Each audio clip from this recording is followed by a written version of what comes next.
About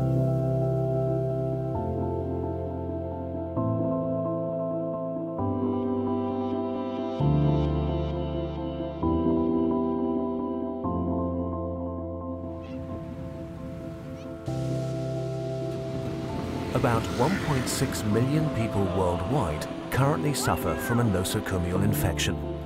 In developed countries, between 5 and 10% of inpatients develop an infection while being treated in a hospital. This can reach up to 25% in poor or developing countries. There are many causes of infection, including the lack of hand hygiene. We're here in Phnom Penh, the capital of Cambodia, located in the heart of Southeast Asia. In August 2014, the Cambodian government committed itself to the World Health Organization's campaign promoting hand hygiene in hospitals. Promote the hygiene and the sanitation and prevention measure in the hospital. That's very important. We use some some tool, some activity related to infection control, like hand washing, hand washing. The others, you see that is sanitation related to the control of the infection in the hospital. With 15 million people, Cambodia is the 134th country to join the WHO campaign launched in 2005.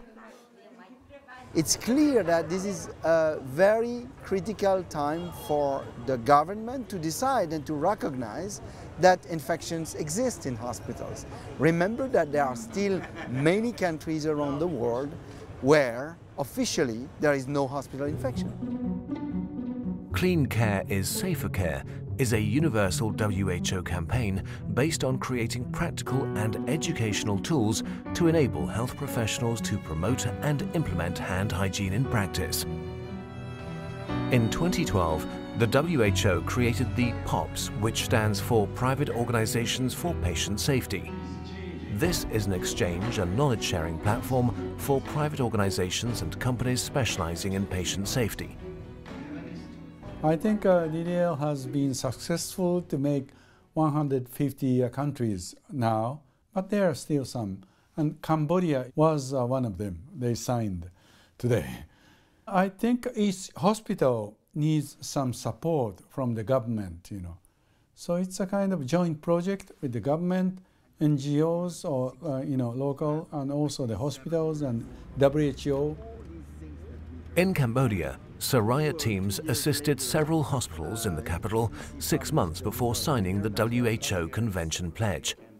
Visits, education and training were essential components of the assistance provided by Soraya teams.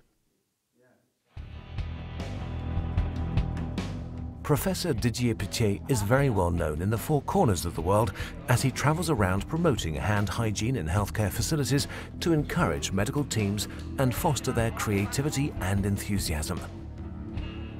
There are different possibilities. Either the government will allocate some resources with a team to say, okay, why don't we embark in a national campaign, or the government will sort of help a hospital or another structure to further develop the concept according to the WHO initiative, or individuals or single hospitals will be leading so well that they could lead other hospitals in the country, and then the Ministry of Health could simply say, why don't you follow this example? So anyway, the pledge is always important.